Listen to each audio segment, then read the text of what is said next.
bombs and returning, eating and sleeping through their mission, having done it many times before in practice. You don't fly a B-2 on a long-duration sortie until you've proven that you can do it in the simulator, including your sleep cycles. Because you can't just get in a plane and, when you both get tired, decide who's going to get a nap. Tonight, the Air Force is busting its buttons over the debut of the B-2, and what they're saying is battle-tested confirmation that practice makes perfect. Jim Axelrod, CBS News, Whiteman Air Force Base, Missouri. Ahead, our military analyst, retired U.S. Air Force General Buster Clausen. General, give us an analysis of what the NATO forces have done so far and what they will be trying to do in the days immediately ahead. Well, Dan, they've primarily focused on the air defenses and the factories that build military equipment, and they will continue to do that to a certain extent in the supply depots. However, the Serb army, as you said, and security forces continue to burn villages and kill ethnic Albanians. So I'm quite sure that you'll see us bombing more barracks today than you did yesterday. You'll also see us taking out some of the supply line bridges, railroad bridges and road bridges to isolate Kosovo, so we then can very systematically destroy that land force tank by tank or barrack by barrack if necessary. But one of the biggest problems they're going to be facing, Dan, in the near future is not Milosevic, but the weather. The front that is currently over Italy is going to move over the Adriatic, cover Kosovo in clouds and snow, starting Saturday for about 2 or 3 days. So our will be tested, but there will not be any impact to the eventual outcome if we just remain patient. We will provide that knockout blow to that Serbian force. General, thank you. Were rounded up by Belgrade police and taken to the station. After nearly 4 hours, they were released, but it basically set into motion an order to leave the country. Within 24 hours, journalists were packing their equipment and getting ready to leave Yugoslavia. Police made several visits to the hotel, confiscating equipment and encouraging everyone it was time to pull out. Late in the afternoon, it was official. The government said all international journalists from countries where NATO was based would be asked to leave. The trip to the border was a nervous ride. The second night's airstrikes were scheduled to start within 15 minutes. There have now been 2 strikes over Yugoslavia, from the northern tip to the southern area near Kosovo, hitting military targets the first time around at least 40 different locations, including airports, barracks, ammunition dumps, supply centers. Just how many more days and nights of bombing it will take in Yugoslavia is an open question. Tom Intier, CNN, on the Croatia-Yugoslavia border. Of a lot of villages and rounding up prominent civilians, taking advantage of the absence of international observers. The situation that I'm hearing about in Kosovo, at least, is really quite grim. I'm very worried about it. In Pristina, Veton Soroy, one of the 4 Kosovar signers of the Rambouillet Accords, has gone into hiding, say humanitarian groups, after his newspaper offices were destroyed and the doorman killed. And the headquarters of the party of leading Kosovar moderate Ibrahim Rugova was burned to the ground, eyewitnesses say. Also in Pristina, a human rights lawyer, Bahram Kelmendi, was abducted during the night along with his 2 teenage sons by Serbian paramilitary gunmen, according to Human Rights Watch. In the town of Jakovica, a prominent doctor, Izzet Hima, has also been abducted, according to humanitarian officials. And in the small town of Obranca, 10 men were executed, according to Rugova party officials.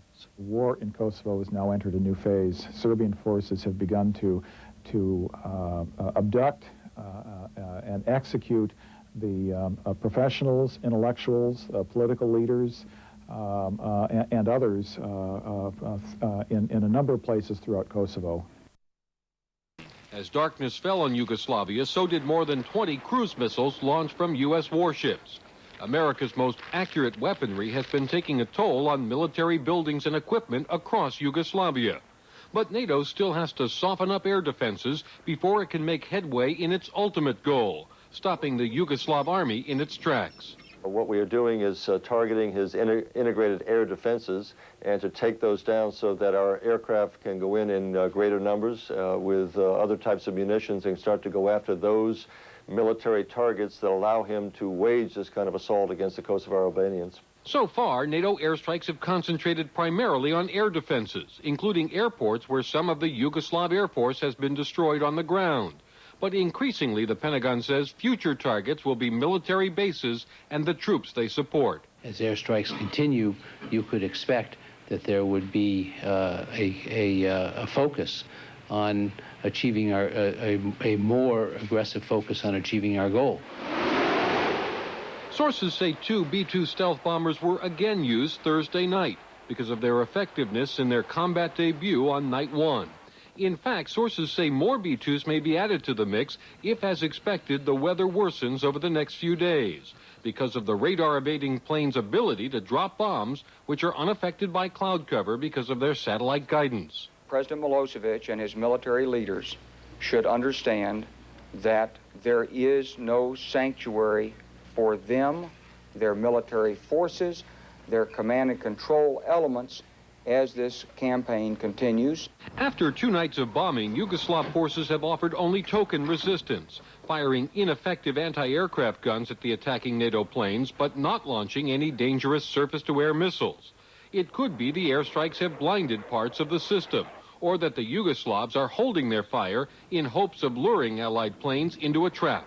And since US F-15s and a Dutch F-16 shot down 3 Yugoslav MiGs the first night, no more have challenged NATO jets.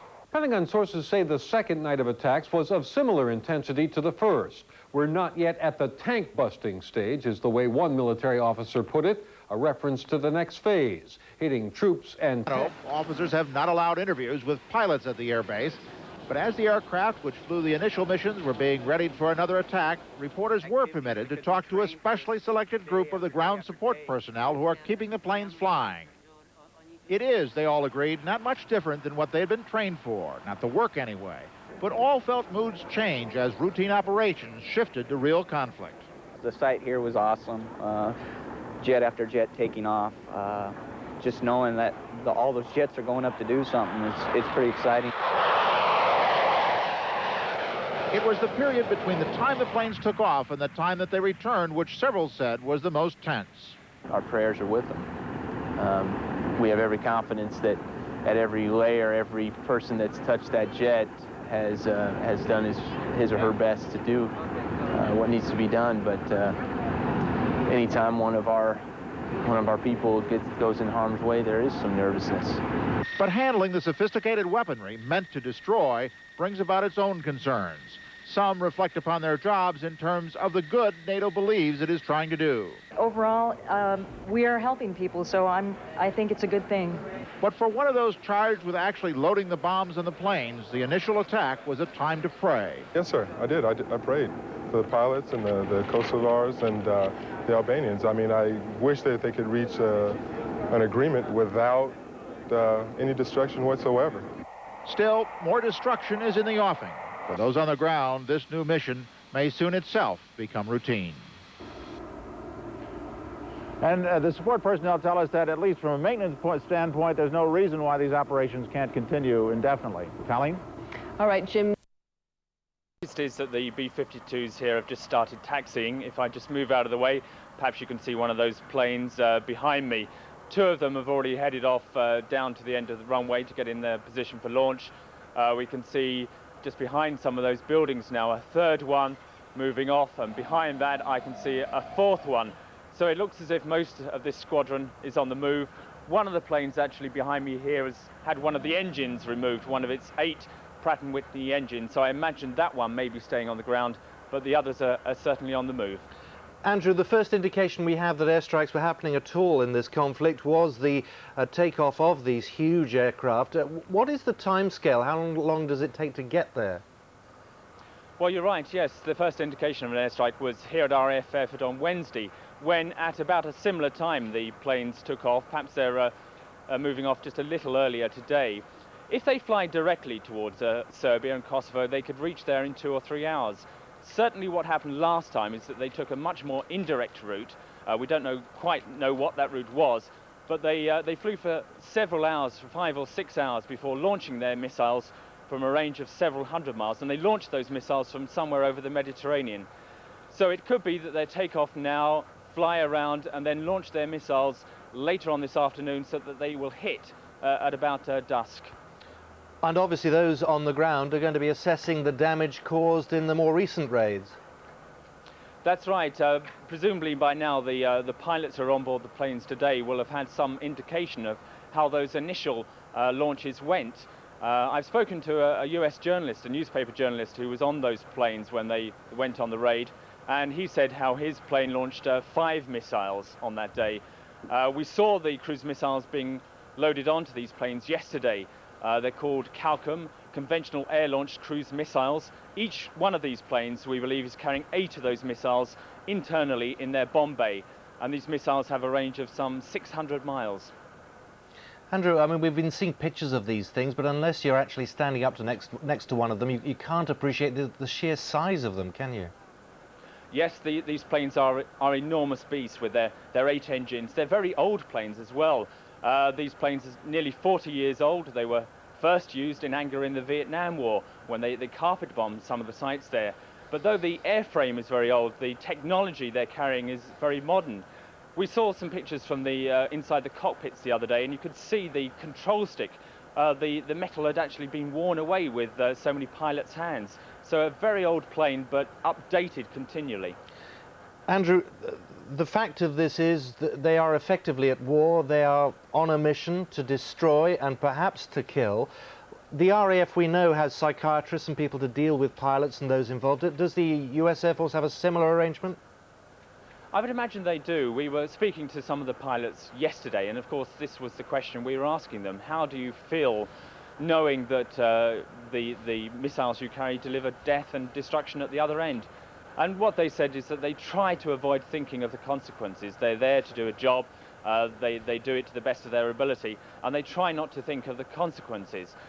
But if you press them on that, some of them will say, well, we hope that what we're doing will help end the crisis in Kosovo, that perhaps there will be some collateral damage, as they call it, some civilian casualties, but perhaps that will stop a greater tragedy happening in Kosovo. Whole strategy. Absolutely, that they'll go off somewhere, and anyway, they're going to launch, if they launch cruise missiles again, they will launch them from quite a standoff range. The Serbs won't actually see them even on their radar because they'll be so far away. And the interesting thing that Andrew was saying about the staying in service until 2045, they're actually about to get new engines at the moment, and Rolls-Royce are a candidate to put the same engines that are on the aircraft that you and I go on holiday on these aircraft to keep them going. The engines that we already have, although I know that it's still sketchy at this early stage because of the sensitivity of the whole thing. Tell us about how these might have been used in last night and the night before's bombing. The aircraft it carries a large number of air-launched cruise missiles. They're very similar to the ones which are fired from the submarines like HMS Splendid and from the warships of the US 6th Fleet. They can be launched at various altitudes and go off and find their target. They're totally autonomous once they go. They use a global positioning system, which is a satellite-based navigation system, and they have a little map which is built into the computer in them. They're very expensive pieces of equipment. They're almost as expensive as a fighter aeroplane. And they're probably a lot more expensive than the B-52 that we see flying there. They can take up to perhaps 12 of them. Well, that's the last plane away. Where will they be heading? Do we have any idea? Well, I should imagine they'll go out now out of the commercial airline routes around the United Kingdom, out over the Atlantic, form up, take some fuel on board. It takes quite a lot of fuel to get them off the ground. You can see the amount of exhaust coming out from those 8 Pratt & Whitney engines there. Then they will be taking on board fuel, and then we'll see them, they'll go off to somewhere over the Mediterranean, I would guess. And his mood was fairly sombre, but obviously that there was an adrenaline rush. He was confident that they had produced the results that were required, and very positive about the night's events. The impact of the NATO attack was clear on the ground.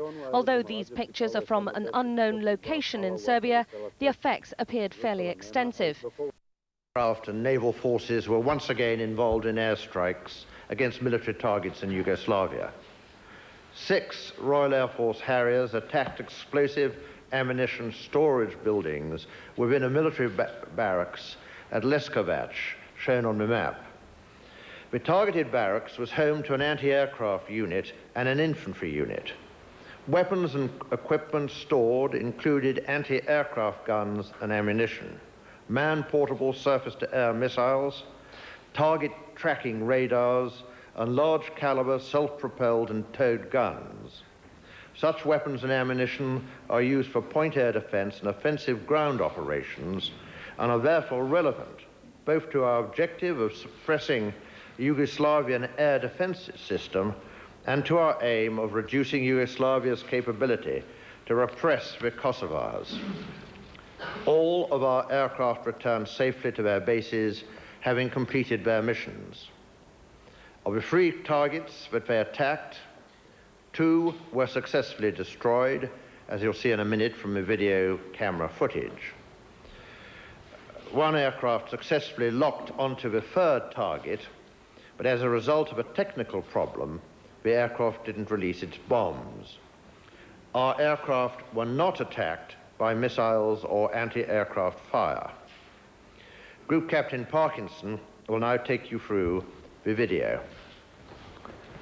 Ladies and gentlemen, I'm going to show you 2 clips of our films last night. Both attacks were against the same target area, but the pilots have been allocated different impact points inside that target complex, and you'll see that on the films. The Harriers last night flew what we call a cooperative attack, with 1 pilot in 1 aircraft designating the target with his laser pod, and the other pilot in his aircraft providing the weapons to attack the target. It may look like a fairly simple procedure when you watch this film, but I should remind you that the Harrier pilot is in an extremely complex environment when he's carrying out this attack. He's required to fly in formation with the other aircraft. He's required to look out for attacks from the air. He's required to look at the ground for signs of launch of surface-to-air missiles. But most importantly, he's required to monitor his airborne electronic warfare warning equipment, which will continuously alert him if he is attacked. Could we show the first film, please?